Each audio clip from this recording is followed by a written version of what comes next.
முதல்ல நபி தோழர்களை ஏன் பின்பற்ற கூடாதுன்னு நாம சொல்றோங்கிறத விளங்கிக்கணும். அல்லாஹ் என்ன சொன்னா, வஹியை மட்டும் நீ பின்பற்று, இறை செய்தியை மட்டும் பின்பற்றுன்னு சொன்னான். இறை செய்தி யாருக்கு வந்தது? இந்த சமுதாயத்தில் இறை செய்தி யாருக்கு வந்தது? நபிகள் நாயகம் ஸல்லல்லாஹு அலைஹி வஸல்லம் அவர்களுக்கு மட்டும்தான் வந்தது. வேறு எந்த மனிதருக்காவது இறை செய்தி வந்ததா? அபூபக்கர் ரலியல்லாஹு அன்ஹு அவர்களுக்கு வந்ததா? உமர் ரலியல்லாஹு அன்ஹு அவர்களுக்கு வந்ததா? உஸ்மான் ரலியல்லாஹு அன்ஹு அவர்களுக்கு வந்ததா? அலி ரலியல்லாஹு அன்ஹு அவர்களுக்கு வந்ததா? இன்ன பிற நபித்தோழர்களுக்கு வந்ததா? யாருக்கும் வரவில்லை. இந்த சமுதாயத்திலே இறை செய்தியினுடைய தொடர்புடைய ஒரே மனிதர் நபிகள் நாயகம் ஸல்லல்லாஹு அலைஹி வஸல்லம் அவர்கள். அல்லாஹ் சொல்றான் இறை செய்தியை பின்பற்றுன்னு. அப்ப எதை மட்டும்தான் நம்ம பின்பற்றணும்? குர்ஆன், ஹதீஸ், நபிகள் நாயகத்தினுடைய வாழ்க்கை, இதை மட்டும்தான் பின்பற்றணும். இறை செய்தியை மட்டும் இனி பின்பற்றுன்னு இறைவன் சொன்ன காரணத்தினாலதான் பின்பற்றுவதாக இருந்தால் குர்ஆன் ஹதீஸை மட்டும் பின்பற்ற வேண்டும் என்று சொல்லுகிறோம். நபி தோழர்களை பின்பற்றுன்னு அல்லாஹ் எங்கேயாவது சொல்லியிருக்கிறானா? நபிகள் நாயகம் ஸல்லல்லாஹு அலைஹி வஸல்லம் அவர்கள் எங்கேயாவது சொல்லியிருக்கிறார்களா? குர்ஆன் ஹதீஸிலிருந்து ஒரு ஆதாரத்தை இதற்கு காட்ட முடியுமா? காட்ட முடியாது. நபி தோழர்களே இதை சரியாகத்தான் விளங்கி வச்சிருந்தாங்க.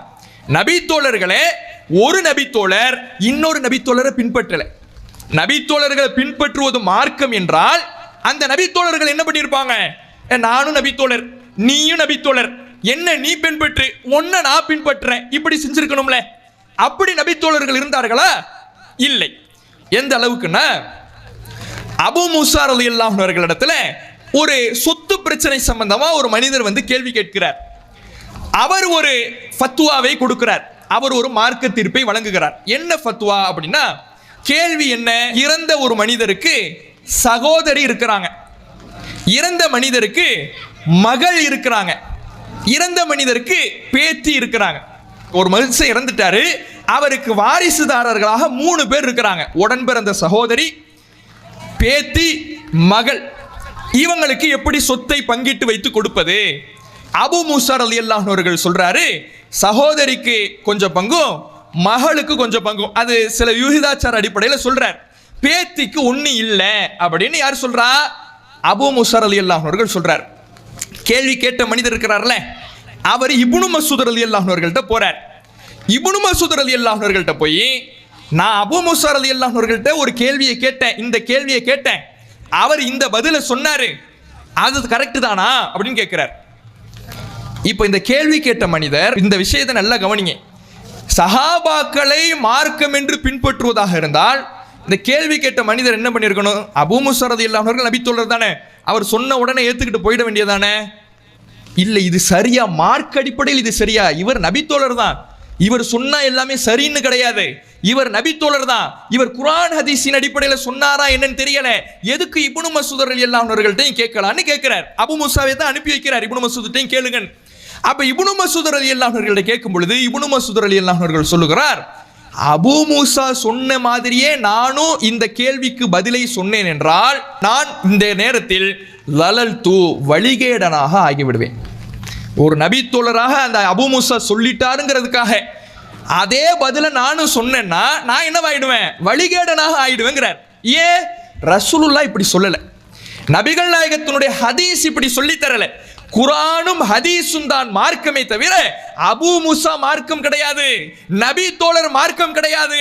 அவர் சொன்னாருங்கிறதுக்காக நானும் அதே ஃபத்வாவை கொடுத்தேன்னா நான் வழிகேடனாக ஆகி விடுவேன் என்று இப்னு மஸ்ஊத் ரலியல்லாஹு அன்ஹு அவர்கள் சொன்னார். அப்ப நபி தோழர்களுடைய கொள்கையே என்னவாகத்தான் இருந்தது?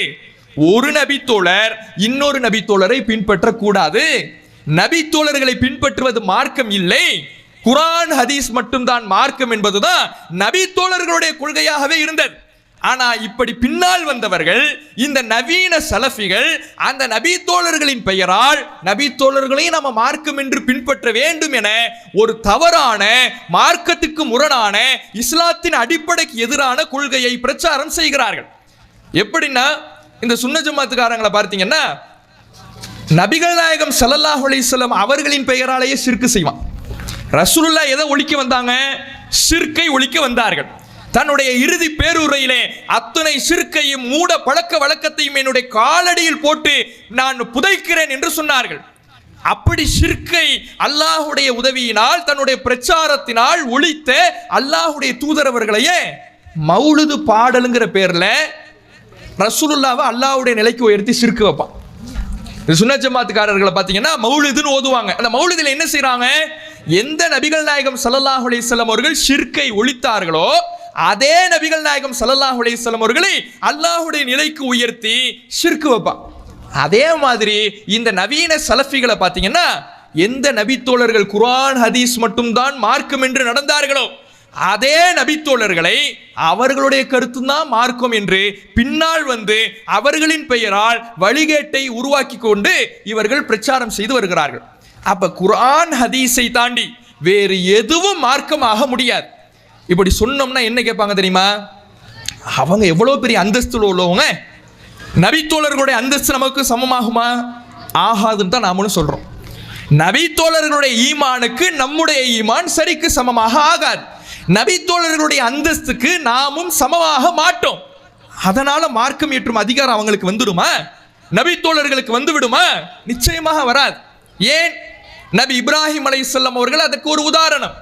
இப்ராஹிம் அலைஹிஸ்ஸலாம் அவர்கள் எவ்வளவு பெரிய அந்தஸ்துள்ளவர். வத்தஹதல்லாஹு இப்ராஹிம ஹலீலா, அல்லாஹ் இப்ராஹிமை உற்ற தோழனாக எடுத்துக்கொண்டான் என்று திருமறை குர்ஆன் பேசுகிறதே. அந்த இப்ராஹிம் நபி அவர்கள் இறைவனுக்கு எவ்வளவு நெருக்கமானவர், எவ்வளவு பெரிய அந்தஸ்துள்ளவர். மனித குலத்தில் வேறு எவருக்கும் கொடுக்காத அந்தஸ்தை இறைவன் இப்ராஹிம் நபிக்கு கொடுத்தான். அப்படிப்பட்ட இப்ராஹிம் நபி அவர்கள் தானாக மார்க்க சட்டங்களை உருவாக்கவில்லை. இறைவன் கட்டளை போடுறான் அவருக்கு, காபாவை கட்டி எழுப்புங்கள் என்று. கட்டி எழுப்பி விட்டார். இறை இல்லத்தை கட்டிவிட்டார். எப்படி வணங்குவது? பள்ளிவாசல் எதுக்கு கட்டுறாங்க? வணங்குறதுக்கு தானே, அல்லாஹ்வுடைய சட்டங்களை நிறைவேற்றுவதற்கு தானே. எப்படி வணங்குவது? சுயமாக இவர் முடிவெடுக்கல. நான் தான் அல்லாஹ்வுடைய உற்ற நண்பனாச்சு, எனக்கு இருக்கிற அந்தஸ்து யாருக்காவது இருக்குமா? நானே ஒரு வணக்கத்தை சொல்றேன் சொன்னாரா? அல்லாஹ்விடத்தில் கையேந்துகிறார். அரினா மனாசிக்கனா, எங்கள் இறைவா நீ சொன்ன மாதிரி நான் இந்த காபாவை கட்டிவிட்டேன், பள்ளிவாசலை கட்டிவிட்டேன், இப்போது பள்ளிவாசலில் வணங்க வேண்டும். எப்படி வணங்க வேண்டும் என்பதை நீ எனக்கு சொல்லித்தார் ரப்பே என்று அல்லாஹ்விடத்திலே கையேந்தினாரே. அவரை விட அந்தஸ்துக்குரியவர்கள் யாராவது உண்டா? அவர் மார்க்கத்தில் எப்படி முடிவெடுத்தார்? இறைவனிடமிருந்து வந்தாதான் மார்க்கம், அல்லாஹ் சொன்னாதான் மார்க்கம். நான் அல்லாஹ்வுடைய உற்ற தோழனாக இருந்தாலும் நான் சொல்வது மார்க்கம் இல்லை என்பதை இப்ராஹிம் அலைஹிஸ்ஸலாம் அவர்கள் தன்னுடைய வாழ்வில் செயல்படுத்தி காட்டினாரே. அதுதான் இஸ்லாத்தினுடைய அடிப்படை. எவ்வளவு அந்தஸ்துக்குரியவர்களாக இருந்தாலும் சரி, அவர்களுடைய அந்தஸ்தை நாங்கள் மறுக்கவில்லை. நபித்தோழர்களுடைய தியாகத்தை கொச்சைப்படுத்தவில்லை. நபித்தோழர்களுடைய ஈமானை குறைத்து மதிப்பிடவில்லை. நபித்தோழர்கள் இல்லாமல் இந்த மார்க்கம் நமக்கு வந்து கிடைத்திருக்காது, அதை நாங்கள் மறுக்கவில்லை. அவர்களுடைய சொந்த கருத்து மார்க்கமாகுமா? அவர்களுடைய சொந்த சொல் மார்க்கமாகுமா? ஹதீஸ்கள் நமக்கு நபித்தோழர்கள் வழியாகத்தானங்க வந்திருக்கு. ரசூலுல்லாஹ் நம்மள்ட்ட டைரக்டாவா சொன்னாங்க, நபித்தோழர்கள்ட்ட சொன்னாங்க, நபித்தோழர்கள் தாபீன்கள்ட்ட சொன்னாங்க, தாபீன்கள் தபா தாபீன்கள்ட்ட சொன்னாங்க. இப்படியே ஒவ்வொரு காலத்தை கடந்து தான் நமக்கு வந்திருக்கு. அப்ப நபித்தோழர்கள் வழியாகத்தான் ஹதீஸ் நமக்கு வந்திருக்கு.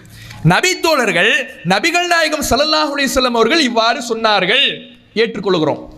நபி ஸல்லல்லாஹு அலைஹி வஸல்லம் அவர்கள் இவ்வாறு செய்தார்கள், நபித்தோழர்கள் சொல்லும் பொழுது ஏற்றுக்கொள்கிறோம். நபி ஸல்லல்லாஹு அலைஹி வஸல்லம் அவர்கள் இவ்வாறு அங்கீகரித்தார்கள், நபித்தோழர்கள் சொல்லும் பொழுது ஏற்றுக்கொள்கிறோம். ஒரு நபித்தோழர் நான் இவ்வாறு சொல்லுகிறேன் ஏத்துக்க மாட்டோம். ஏன்? அது அவருடைய சொந்த கூட்டு, அது அவருடைய சொந்த கருத்து. சொந்த கருத்து மார்க்கம் ஆகுமான்னு கேட்டா மார்க்கம் ஆகாது. இது நபித்தோழர்களுக்கு மட்டுமில்ல, ரசூலுல்லாஹுக்கே இறைவன் இந்த அடிப்படையை தான் சொல்லித்தரான். நபிகள் நாயகம் ஸல்லல்லாஹு அலைஹி வஸல்லம் அவர்களே அல்லாஹ்வுடைய இறை செய்தி இல்லாமல் அவர்களாக சொந்தமாக ஒரு சில கருத்துக்களை சொல்வார்கள் என்றால் அது மார்க்கம் இல்லை என்பதை ரசூலுல்லாஹ்வே நமக்கு சொல்லித்தராங்க. அல்லாஹ்வுடைய தூதரவர்கள் மதீனாவுக்கு வராங்க. தன்னுடைய 53 வருட வாழ்க்கை மக்காவுல கழிகிறது. அதில் 13 வருட வாழ்க்கை நபித்துவ வாழ்க்கை. 53 வயதுல மதீனாவுக்கு வராங்க. மதீனாவுக்கு வந்த நபிகள் நாயகம் ஸல்லல்லாஹு அலைஹி வஸல்லம் அவர்கள் அவர்களுக்கு அது ஒரு புதிய அனுபவம். மதீனாவுல பேரிச்ச மர விவசாயம் செய்கிறார்கள். ரசூலுல்லாஹ் மக்காவில் பார்த்த விவசாய முறைகள் என்பது வேறு, மதீனாவில் பார்க்கின்ற விவசாய முறை என்பது வேறு.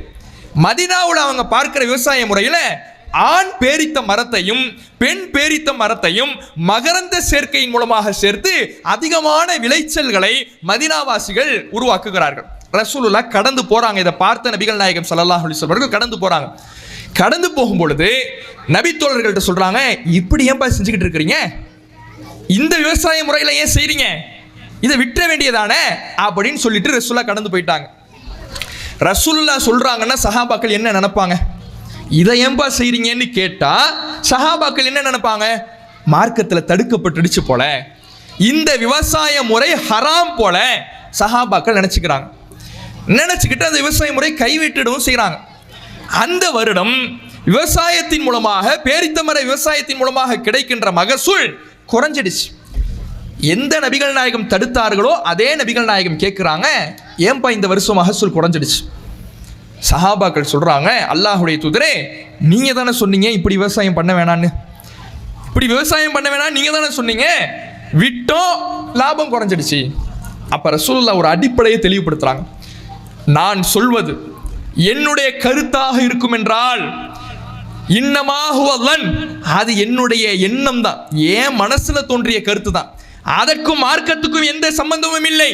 அதே சமயம் ஒயின்கானமின் அம்ரி தீனிக்கும், உங்களுடைய மார்க்க விவகாரம் தொடர்பாக ஒரு கருத்தை நான் சொன்னேன் என்றால் அதை நான் மட்டும்தான் சொல்வேன், உங்களுக்கு அதில் அதிகாரம் இல்லை. உலக ரீதியாக ஏன் மனசுல தோன்ற ஒரு கருத்தை சொல்றேன்னா அதை நீங்க ஏத்துக்கணும்னு அவசியம் இல்லை. யார் சொல்றா? ரசூலுல்லாஹ்.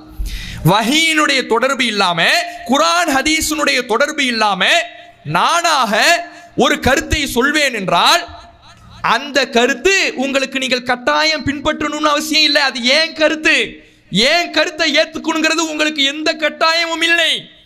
அதே சமயம் மார்க்க விவகாரம் என்றால் அது என்கிட்ட மட்டும்தான் நீங்க வரணும், என்னிடம் மட்டும்தான் நீங்கள் தேட வேண்டும், ஏன்னா எனக்கு தான் வஹி வருகிறது. ரசூலுல்லாஹ் வித்தியாசப்படுத்துறாங்க. வஹியோடு நேரடி தொடர்பில் இருந்த அல்லாஹ்வுடைய தூதர் அவர்களே தன்னுடைய வாழ்க்கையை ரெண்டா பிரிக்கிறாங்க. வஹியின் மூலம் நான் சொன்னது அது மார்க்கம், வஹி இல்லாமல் நான் சொன்னது அதை நீங்கள் பின்பற்ற வேண்டாம். ரசூலுல்லாஹ்வுக்கே இந்த மார்க்கம் ரெண்டா பிரிக்குதுன்னா இந்த நபித்தோழர்களுக்கு வஹி வந்துச்சா? நபித்தோழர்கள் வஹியினுடைய தொடர்பில் இருந்தார்களா? அல்லாஹ்விடமிருந்து இறை செய்தியை பெற்றார்களா? ஜிப்ரீல் வந்து செய்திகளை கொடுத்தாரா? இல்லையே. அப்ப ஏன் நபித்தோழர்களை பின்பற்றணும்? நபித்தோழர்களை பின்பற்றுவதற்கு ஏதாவது முகாந்திரம் இருக்குதா? அவர்களுடைய கருத்துக்களை ஏற்றுக்கொள்வதற்கு ஏதாவது ஆதாரம் இஸ்லாத்தில் இருக்குதா? இல்லையே. அவர்களுடைய தியாகத்தை எடுத்துக்கொள்கிறோம், அவர்களுடைய ஈமானை புகழுகிறோம், மாற்று கருத்தை இல்லை. அவர்களுடைய சொந்த கருத்து மார்க்கம் ஆகுமா ஆகாதா? இதுதான் பிரச்சனை. ஆகாதுன்னு திருமறை குர்ஆன் சொல்லுது, அதை நாங்க சொல்றோம். இதுல நபித்தோழர்களை எங்கேயாவது திட்டுறோமா? இமாம்களை எங்கேயாவது திட்டுறோமா? இல்லையே. அப்ப இமாம்களை திட்டுகிறோம், நபித்தோழர்களை திட்டுகிறோம் என்று இவர்கள் பரப்புவதெல்லாம் வெறும் பொய் பிரச்சாரங்கள், அவதூறு பிரச்சாரங்களை தவிர நபித்தோழர்களை ஒருபோதும் நாம திட்டுவது கிடையாது. இஸ்லாத்தின் அடிப்படையை தான் எடுத்து சொல்லுகிறோம். அடுத்து ஒன்று சொல்லுவாங்க. என்ன சொல்லுவாங்க?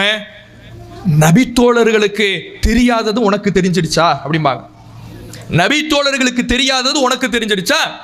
குர்ஆன் ஹதீஸை நபித்தோழர்களுடைய துணை இல்லாம உன்னால விளங்க முடியாது. இப்படி ஒரு பிரச்சாரத்தை செய்வாங்க. இதை கேட்கும் பொழுது சரி மாதிரி தெரியும். அது எப்படி நபித்தோழர்களை விட நம்ம எப்படி தெரிஞ்சிருக்க முடியும்? நபித்தோழர்களுடைய துணை இல்லாமல் எப்படி மார்க்கத்தை விளங்குறது? ஒருவேளை இவங்க மார்க்க ஆதாரமாக நபித்தோழர்களை பின்பற்றல, குர்ஆன் ஹதீஸை விளங்குவதற்கு நபித்தோழர்களுடைய கருத்துக்களை முற்படுத்துறாங்க, இவ்வளவுதானே பிரச்சனை. இது சரி மாதிரி தெரியும், ஆனால் இதுவும் ஆபத்தான கருத்து தான். ஏன்? திருமறை குர்ஆனை பற்றி இறைவன் சொல்லுகிற பொழுது இது விளங்குவதற்கு இலகுவாக வழங்கப்பட்டிருக்கிறதுங்கிற அல்லாஹ். இந்த குர்ஆன் எப்படி வழங்கப்பட்டிருக்கிறது? விளங்குவதற்கு இலகுவாக வழங்கப்பட்டிருக்கிறது. இந்த திருமறை குர்ஆனை விளக்குவதற்காகத்தான் நபிகள் நாயகம் ஸல்லல்லாஹு அலைஹி வஸல்லம் அவர்களுடைய வாழ்க்கை இருக்குதுன்னு திருமறை குர்ஆன் சொல்லுது. லிதுபய்யின லின்னாஸி மா நுஸில இலைஹிம், மக்களுக்கு எந்த செய்தி அருளப்பட்டதோ அந்த திருமறை குர்ஆனை விளக்குவதற்காகத்தான் இந்த நபியே இருக்கிறார். இந்த நபியினுடைய வேலையே என்னன்னா திருமறை குர்ஆனை விளக்கி சொல்வதுதான். அப்ப குர்ஆன் விளங்குவதற்கு இலகுவாக இருக்கிறது. குர்ஆனை விளக்குவதற்கு நபிகள் நாயகம் இறைவனால் நியமிக்கப்பட்டு இருக்கிறார்கள். எல்லா மக்களும் விளங்க வேண்டும் என்பதற்காகத்தான் திருமறை குர்ஆனையே இறைவன் தந்திருக்கிறான். நபி தோழர்கள் மட்டும் விளங்கிக்கணுங்கிறதுக்காக திருமறை குர்ஆனை இறைவன் தரவில்லை. லஅல்லக்கும் தஅகிலூன், எல்லா மக்களும் விளங்கிக் கொள்ள வேண்டும் என்பதற்காகத்தான் திருமறை குர்ஆனை இறைவன் தந்திருக்கிறான். அப்படி இருக்கும் பொழுது எல்லாரும் விளங்கலாம், எல்லாரும் விளங்குவதற்கு தகுந்தவாகத்தான் இந்த குர்ஆன் அருளப்பட்டிருக்குது. அப்படி இருக்கும் பொழுது நபித்தோழர்கள் மட்டும்தான் விளங்க முடியும், அல்லது நபித்தோழர்களுடைய விளக்கம் இல்லாம இந்த மார்க்கத்தை விளங்க முடியாதுன்னா யாருடைய விளக்கத்தை குறை காணுகிறார்கள்? அல்லாஹுடைய விளக்கத்தை குறை காண்றாங்க. அல்லாஹ் ஒழுங்கா விளக்கி சொல்லல. அல்லாஹ் எப்படி தன்னை பற்றி சொல்லுகிறான்? வலா யுனப்பிஉக மிஸ்லு ஹபீர், அல்லாஹ்வை போல உங்களுக்கு யாரும் விளக்கி சொல்ல முடியாதுங்கிற அல்லாஹ், அந்த அல்லாஹ் சொல்லுகிற குர்ஆன் விளங்கலையா? அந்த அல்லாஹ் ஒரு விளக்கத்தை ஏற்படுத்தி இருக்கிறான். என்ன? ரசூலுல்லாஹ்வுடைய சொல் செயல் அங்கீகாரம், அது விளங்கலையா? அல்லாஹ் ஏற்படுத்தின இந்த விளக்கங்கள் விளங்கல, ஒரு நபித்தோழர் சொன்னாதான் எனக்கு விளங்குதுன்னா இங்க யாருடைய விளக்கத்தை குறை காணுகிறார்கள்? அல்லாஹ்வுடைய விளக்கத்தை குறை காணுகிறார்கள். நபிகள் நாயகம் ஸல்லல்லாஹு அலைஹி வஸல்லம் அவர்களே நமக்கு சொன்னாங்க, ருப்ப முபல்லகின் அவ் ஆமின் சாமியின், நேரடியாக கேட்பவரை விட அவரிடத்திலிருந்து கேட்பவர் நன்றாக விளங்கிக் கொள்ளலாம் ரசூலுல்லாஹ் சொன்னாங்க. இப்ப ரசூலுல்லாஹ்ட்ட இருந்து நேரடியாக கேட்டவங்க யாரு? சஹாபாக்கள். இவர்களை விட அவர்களுக்கு பின்னால் வந்தவர் அவர்களை விட நன்றாக விளங்கலாம், அவர்களிடத்திலிருந்து கேட்டவர் அதை விட நன்றாக விளங்கலாம். இப்படி காலம் செல்ல செல்ல பின்னால் வருபவர்கள் மார்க்கத்தை முன்னால் இருப்பவர்களை விட நன்கு விளங்கலாம்னு ரசூலுல்லாஹ்வே சொல்லிட்டாங்க. ஆனா இவங்க என்ன சொல்றாங்க? நபித்தோழர்களுடைய துணை இல்லாம விளங்க முடியாது, பின்னால் வந்தவன் முன்னால் வந்தவர்களை விட நன்கு விளங்கலாம் என்று ரசூலுல்லாஹ்வே சொன்ன பிறகு இப்படி ஒரு தவறான ஒரு மார்க்கத்துக்கு முரணான இறைவனுடைய விளக்கத்தை குறை காணுகிற ஒரு அபத்தமான விளக்கத்தை சொல்லி கொண்டிருக்கிறார்கள். இதுவும் இஸ்லாத்தினுடைய அடிப்படைக்கு முரணான கருத்தாக இருக்குது. அப்ப இந்த சலஃபி கொள்கை என்ற பெயரிலே, முன்னோர்களை சார்ந்திருக்கிறோம் என்ற பெயரிலே நபித்தோழர்களை மார்க்க ஆதாரமாக பின்பற்ற வேண்டும், தாபீன்களை மார்க்க ஆதாரமாக பின்பற்ற வேண்டும், தபா தாபீன்களை மார்க்க ஆதாரமாக பின்பற்ற வேண்டும், இமாம்களை மார்க்க ஆதாரமாக பின்பற்ற வேண்டும், அவர்களுடைய விளக்கங்கள் இல்லாமல் குர்ஆன் ஹதீஸை புரிய முடியாது என்று சொல்லுகிற இந்த கொள்கை இஸ்லாத்தின் அடிப்படைக்கே முரணான கொள்கை, திருமறை குர்ஆனுடைய வசனங்களுக்கே எதிரான கொள்கை என்பதை நாம விளங்கிக் கொள்ள வேண்டும். இதை பிரச்சாரம் செய்கிற காரணத்தினால்தான், இந்த குர்ஆன் சொல்லுகிற இந்த கொள்கையை நாம் சொல்ற காரணத்தினாலதான் நம்மை பார்த்து நபித்தோழர்களை திட்டுகிறவர்கள், இமாம்களை திட்டுகிறவர்கள் என்று ஒரு பொய் பிரச்சாரத்தை, அவதூறு பிரச்சாரத்தை ஒவ்வொரு வழிகட்ட கொள்கையினரும் எந்த அவதூறை கையில் எடுத்தார்களோ அதே அவதூறை தௌஹீது போர்வை போர்த்தி கொண்டு இன்றைக்கு பயன்படுத்தி வருகிறார்கள். அடுத்து இரண்டாவது, இவர்களுடைய பிரச்சாரத்தை எல்லாம் பாருங்களேன், ஆதாரம் எதுவுமே இருக்காதுங்க. குர்ஆன் ஹதீஸுடைய ஆதாரம் அவர்கள்ட்ட இருக்காது. அவர்களிடத்தில் இருக்கக்கூடியதெல்லாம் உணர்ச்சி தான். ஒரு முக்காடு போட்டுக்குவாங்க, ஏதோ அரபு நாட்டில் பிறந்து வளர்ந்த மாதிரி இவர்கள் என்னமோ அரபிகள் மாதிரி, அந்த அரபிகளுடைய கலாச்சாரம் அவங்க கலாச்சாரத்தின் அடிப்படையில் அவர்களுடைய அந்த தட்பவெட்ப சூழலுக்கு ஏற்ப ஒரு ஆடையை போட்டிருக்கிறாங்க.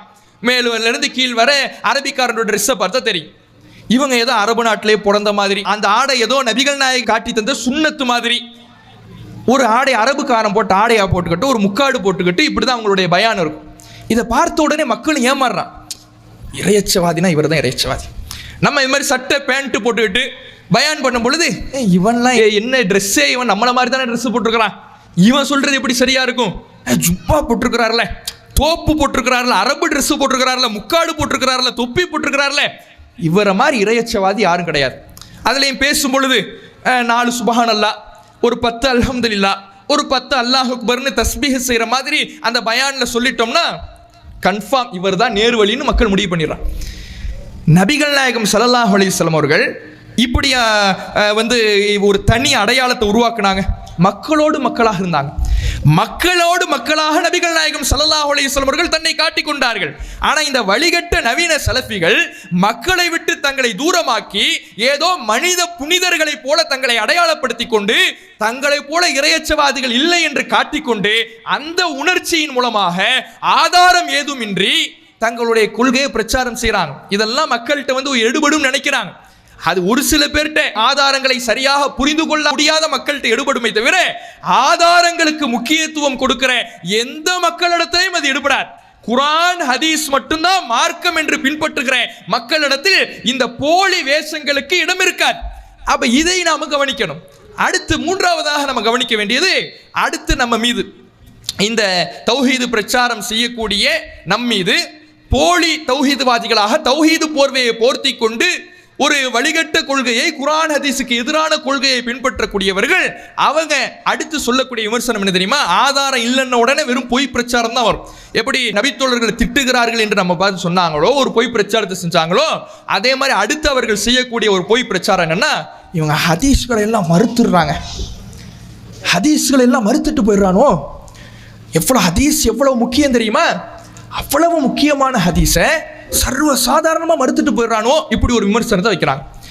இந்த விமர்சனம் ஏன், இது சரியா, இதுக்கு ரெண்டாவது வருவோம். முதல்ல இந்த விமர்சனத்தை சொல்வதற்கு இவர்களுக்கு அருகதை இருக்குதான்னு பார்க்கணும். இந்த தமிழ் பேசக்கூடிய மக்களுக்கு மத்தியில் நபிமொழிகள் மறக்கடிக்கப்பட்ட காலகட்டத்தில் ஆலிம்கள் சொல்வது மட்டும்தான் அவர்களுடைய மார்க்கம் என்று மக்கள் அவர்களின் பின்னால் பிதாத்துகளிலே மூழ்கி கொண்டிருந்த வேளையில் நபிமொழிகளை நிலைநாட்டிய ஜமாத் என்றால் தமிழ்நாடு தௌஹீத் ஜமாத் தான். நூற்றுக்கணக்கான நபிமொழிகளை நாம நிலைநாட்டினோம். தாடிக்கு டையடிக்க சுன்னத்தை கூட தௌஹீது பிரச்சாரம் தான் அமல்படுத்தியது. முத்தலாக் என்று பெண்களுடைய உரிமைகளை பறித்து வந்த காலகட்டத்தில் முத்தலாக், நீ 3 தடவை ஒரே நேரத்தில் தலாக் சொன்னாலும் ஒரு தலாக் தான் நபி வழி என்று நிலைநாட்டினோம். சஹர் பாங்கு, அதே போன்ற சுன்னத்தான நோன்புகள், இப்படி எண்ணிலடங்கா நபிமொழிகளை தௌஹீத் ஜமாத் நிலைநாட்டியது. அந்த நேரத்தில் இவங்க என்ன பண்ணாங்க தெரியுமா? சஹர் பாங்குன்னு நம்ம நடைமுறைப்படுத்துறோம். அப்போ அவர்களுடைய மாத இதழில் ஒரு கேள்வியை கேட்குறாங்க. இப்படி சஹர் பாங்குன்னு ஒரு சில இடத்துல சொல்றாங்கல்ல, நம்முடைய பள்ளிகளில், அதாவது இந்த சலஃபி கொள்கையை பின் பிரச்சாரம் செய்கிறாங்கல்ல அவர்களுடைய பள்ளிகளில், நம்முடைய பள்ளிகளில் ஏன் இந்த சஹர் பாங்கு சொல்லப்படுவது இல்லை? கேள்வி கேட்குறாங்க. என்ன சொல்லணும்? இனிமே செஞ்சிடறோம், தெரியாமல் இருந்துட்டோம், இனிமே நடைமுறைப்படுத்திடுறோம், ஹதீஸ் ஆதாரப்பூர்வமாகத்தான் இருக்கு, கரெக்டான கேள்வி தான், இப்படி தானே சொல்லணும். இவங்க என்ன சொல்றாங்கன்னா, சஹர் பாங்கு என்ற ஹதீஸ் இருப்பது உண்மைதான், அது ஆதாரப்பூர்வமான ஹதீஸ் தான், ஆனாலும் அதை நடைமுறைப்படுத்த தேவையில்லை. ஏன் தேவையில்லைப்பா? ரசூலுல்லாஹ்வுடைய காலத்தில் அலாரம் இல்லை, ரசூலுல்லாஹ்வுடைய காலத்தில் அலாரம் கண்டுபிடிக்கப்படலை, அதனால மக்களை எழுப்பி விடுறதுக்காக சஹர் பாங்குன்னு ஒன்று சொன்னாங்க. இப்போ தான் நம்மள்ட்ட அலாரம் வந்துருச்சுல, இப்போ சஹர் பாங்கு தேவையில்லை. ஒரு சுன்னத்தை, ஒரு நபி வழியை அலாரம் கண்டுபிடிச்சிட்டாங்கன்னு மறுத்த கூட்டம் இந்த நவீன சலஃபி கொள்கை கூட்டம். சரி, அப்படி அலாரம் கண்டுபிடிச்சிட்டாங்கன்னு பாங்கு வேணாண்டில, 5 வேளை தொழுகைக்கு அப்படியே பாங்கு இல்லாமல் வைக்க வேண்டியதானே? அதுக்கு அலாரம் இருக்குல்ல. லோஹர் என்ன டைம் அலாரம் வச்சுக்க வேண்டியதா, அசர் என்ன டைம் அலாரம் வச்சுக்க வேண்டியதா, ஃபஜர் என்ன டைம் அலாரம் வச்சுக்க வேண்டியதா? இப்படி ஐவேளை தொழுகைக்கு அலாரத்தை வச்சுக்கிட்டு பாங்கே மறுத்திட வேண்டியதானே? இவர்களுக்கு என்னன்னா, தௌஹீத் ஜமாத் முதல்ல செஞ்சிடுச்சுல, நாம எப்படி அடுத்தது நம்ம இழுக்காயிடுவோமே, இப்படி யோசிக்கிறதுனால நபிமொழியையே மறுத்த இவர்கள் இன்னைக்கு நம்மை பார்த்து ஹதீஸ் மறுப்பாளர்கள் சொல்வது வேடிக்கைக்குரியதா இருக்குது. திடல் தொழுகைன்னு நம்ம செஞ்சோம். திடல் தொழுகைனா என்ன? பெருநாள் தொழுகையை திடலில் தான் நிறைவேற்ற வேண்டும். அப்ப இதே சலஃபி கூட்டம் என்ன சொன்னாங்க தெரியுமா? நபிகள் நாயகம் ஸல்லல்லாஹு அலைஹி வஸல்லம் உடைய காலத்தில் பள்ளிவாசல்ல இடம் இல்லாததுனால திடலுக்கு போனாங்க, இப்போ எல்லாம் திடலுக்கு போக வேண்டிய அவசியம் இல்லைன்னு சொன்னாங்க. கிண்டல் பண்ணாங்க. திடல் தொழுகை, நபி வழியில் திடல் தொழுகைன்னு நாம அறிவிப்பு போடும் பொழுது ஃபஜர் தொழுகை கேள்விப்பட்டிருக்கிறோம், லொஹர் தொழுகை கேள்விப்பட்டிருக்கிறோம், அசர் தொழுகை கேள்விப்பட்டிருக்கிறோம், அது என்ன திடல் தொழுகைன்னு கேலி செஞ்ச இவர்கள், ஹதீஸை கேலி செய்த இவர்கள் நம்மை பார்த்து இன்றைக்கு ஹதீஸ் மறுப்பாளர்கள் சொல்றாங்க. அப்ப இவர்கள் சொல்லக்கூடிய இந்த ஹதீஸ் மறுப்பாளர்கள் என்ற பட்டம் அவர்களுக்கு தான் பொருந்துமே தவிர நமக்கு பொருந்தாது. அந்த விமர்சனத்தை, அந்த பொய் பிரச்சாரத்தை செய்வதற்கு கூட இவர்களுக்கு அருகதை இல்லை என்பதை முதலில் விளங்கிக் கொள்ள வேண்டும். அடுத்து, ஏன் இதை செய்யறாங்க? ஏன் இப்படி ஒரு விமர்சனத்தை வைக்கிறாங்க? நபித்தோழர்களை பின்பற்ற கூடாதுன்னு சொன்னதுனால நபித்தோழர்களை திட்டுறோம் அப்படின்னு விமர்சனம் செஞ்சாங்கல்ல. இப்ப ஹதீஸ்களை மறுக்கிறோம்னு ஏன் விமர்சனம் செய்யறாங்க? இதையும் நாம புரிஞ்சுக்கணும். இப்ப குரானும் ஹதீஸும் ரெண்டுமே மார்க்கம், இது எல்லா முஸ்லிம்களும் ஒத்துக்கொண்டது. இதுல யாருக்கு மாற்று கருத்து இருக்கா? இல்லை. இரண்டுமே இறை செய்தி, இதுல யாருக்காவது மாற்று கருத்து இருக்குதா? இல்லை. ஆனா குரானை பொறுத்தவரையில அப்படியே ஏற்றுக்கொள்கிறோம், எல்லா முஸ்லிம்களும் அப்படியே ஏற்றுக்கொள்கிறோம். யாராவது குரான்ல போய் இது ஆதாரப்பூர்வமான குரான் வசனம், இது பலவீனமான குரான் வசனம் முடிவு எடுப்பாங்களா? யாரும் எந்த முஸ்லீம் முடிவு எடுக்க மாட்டாங்க, அப்படியே ஏற்றுக்கொள்கிறோம். ஆனா ஹதீஸ்களை பொறுத்தவரையில, நபிமொழிகளை பொறுத்தவரையில எல்லா முஸ்லிம்களும் ஏற்றுக்கொண்ட அடிப்படை என்ன தெரியுமா? ஹதீஸ்களை நாம தரம் பிரிக்க வேண்டும். ஏன்னா ஹதீஸ்கள் நூற்றாண்டு காலமாக வாய்மொழி பரிமாற்றமாகத்தான் பரிமாறப்பட்டுச்சு. குரானை பொறுத்தவரையிலே ஒட்டுமொத்த குரானும் மனனம் செய்யப்பட்ட காரணத்தினால் அதனுடைய பாதுகாப்பு உச்சத்தில் இருக்கிறது. இறைவன் அதை பாதுகாக்கிறான், அறிவுடையவர்களுடைய உள்ளத்தில் பாதுகாக்கிறான். ஆனா ஹதீஸை பொறுத்தவரையில மொத்த ஹதீஸ்களும் மனனம் செய்யப்படாத காரணத்தினால இஸ்லாத்தின் பெயரால் தவறான செய்திகளை நுழைக்க நினைத்தவர்களும், மனித பலவீனத்தினால், மறதியினால் தவறாக புரிந்து கொண்டு தவறாக செய்தியை அறிவித்தவர்களுடைய செய்திகளும் ஹதீஸ்களின் பெயரால் கலந்து விட்டது. ரசூலுல்லாஹ்வுடைய செய்தியோட பொய்யான செய்தியையும் கலந்துட்டான். சில அறிவிப்பாளர்கள் அவங்களுக்கு இட்டுக்கட்டணும், பொய் சொல்லணுங்கிற நோக்கம் கிடையாது, தப்பா அவங்க புரிஞ்சிருப்பாங்க. தப்பா அவங்க கேட்டிருப்பாங்க, ஒரு வார்த்தையை மாத்தினாலும் கருத்து மாறிடும்ல. அப்படி தவறான செய்திகளும் ரசூலுல்லாஹ்வுடைய செய்திகளோட நுழைஞ்சு கிடக்கு. இதை நாம தரம் பிரிக்கணும். அதற்கு தான் ஹதீஸ் கலை அப்படின்னு உருவாக்குனாங்க. தரம் பிரிக்கிறது எப்படி? நபிகள் நாயகம் ஸல்லல்லாஹு அலைஹி வஸல்லம் அவர்களுடைய செய்திகளிலிருந்து பொய்யான தவறான செய்திகளை பிரித்தறிந்து ரசூலுல்லாஹ்வுடைய செய்திகளை ஏற்றுக்கொள்ள வேண்டும், இந்த பொய்யான தவறான செய்திகளை விட்டுவிட வேண்டும். இதுதான் ஹதீஸ்களை உருவாக்கப்பட்ட நோக்கம். இப்போ ஒரு ஹதீஸ் கலையில ரெண்டு விஷயத்தை ஒரு ஹதீஸ்ல கவனிக்கணும். ஒன்று அறிவிப்பாளர் தொடர், இன்னொன்று அறிவிக்கப்படும் செய்தி. இப்போ ஒரு அறிவிப்பாளர் தொடர் வருது. அறிவிப்பாளர் தொடர்னா என்ன? ரசூலுல்லாஹ் நபி தோழருக்கு சொன்னாங்க, நபி தோழர் தாபிக்கு சொன்னார், தாபி தபா தாபிக்கு சொன்னார், அவர் அடுத்து வந்தவருக்கு சொன்னார், அவர் அடுத்து வந்தவருக்கு சொன்னார், அவர் புகாரி இமாமுக்கு சொன்னார். இதுதான் அறிவிப்பாளர் தொடர். இதுல யாராவது ஒரு நபர் பொய்யராகவோ அல்லது பலவீனமானவராகவோ இருந்தால் அந்த செய்தியை யாராவது ஏற்றுக்குவாங்களா?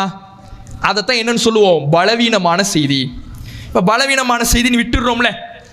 இப்படி விடுகிற காரணத்தினால யாரையாவது ஹதீஸ் மறுப்பாளர்கள்னு நம்மை பார்த்து ஹதீஸ் மறுப்பாளர்களை விமர்சனம் சொல்றாங்கல்ல, அவர்கள் இப்படி சொல்லுகிற காரணத்தினால் யாரையாவது ஹதீஸ் மறுப்பாளர்கள் சொல்லுவாங்களா? சொல்ல மாட்டாங்க. ஏன்? அறிவிப்பாளர் தொடர்ல குறை இருந்துச்சு, அவர் அந்த ஹதீஸ் இல்லைன்னு முடிவெடுத்துட்டாரு. ஹதீஸ் இல்லை என்று முடிவெடுப்பதற்கும் ஹதீஸை மறுப்பதற்கும் வித்தியாசம் இருக்குது. இது ரசூலுல்லாஹ் சொல்லி இருக்க மாட்டாங்க, ஏன்னா பலவீனமான ஆள் வந்துட்டாருன்னு முடிவெடுத்துட்டார். இப்படி முடிவெடுப்பது எப்படி ஹதீஸ் கலையில் இருக்கிறதோ அதே போல அறிவிக்கப்படும் செய்தி இருக்குதுல்ல, அதையும் கவனிக்கணும்னு ஹதீஸ் கலை சொல்லுது.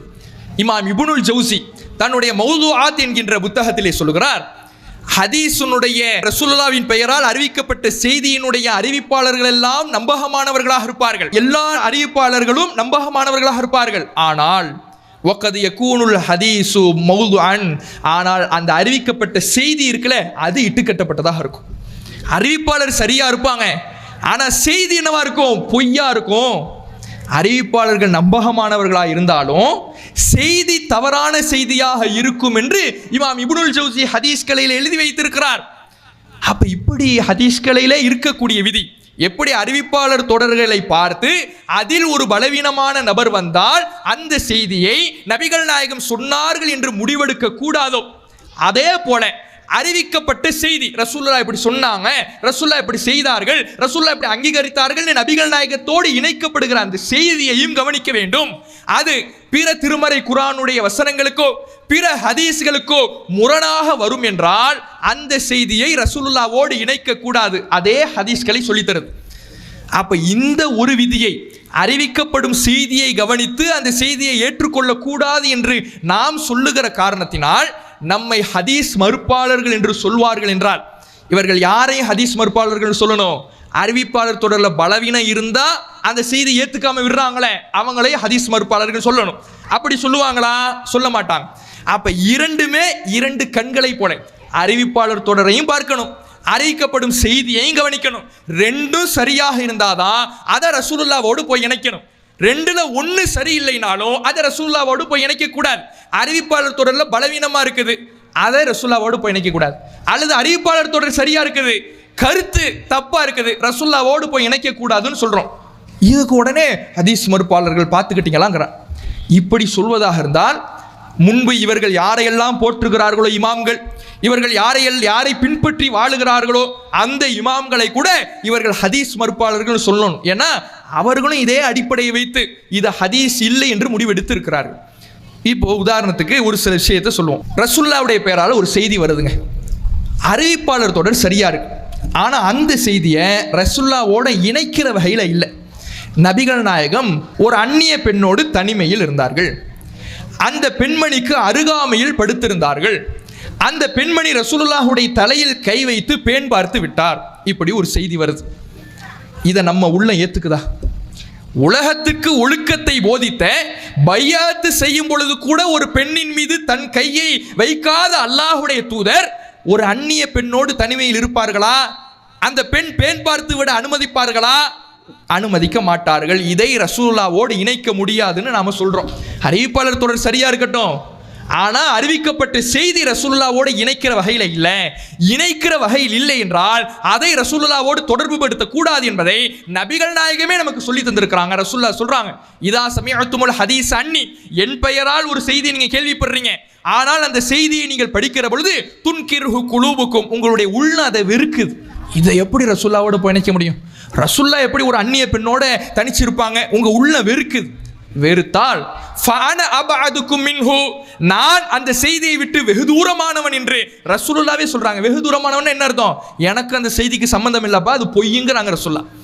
அப்ப நபிகள் நாயகமே எனக்கும் அது போன்ற செய்திக்கு சம்பந்தம் இல்லை என்று சொன்ன காரணத்தினால இது மாதிரி செய்தியை ரசூல்லாவோட இணைக்க கூடாதுன்னு சொல்றோம். இவங்க என்ன பண்றாங்க? அப்படிலாம் இல்லை, இணைச்சுதான் ஆவோங்கிறாங்க. சரி, ஏத்துக்கிறீங்கல்ல, நீங்க அதை ஹதீஸ்னு ஏத்துக்கிறீங்க.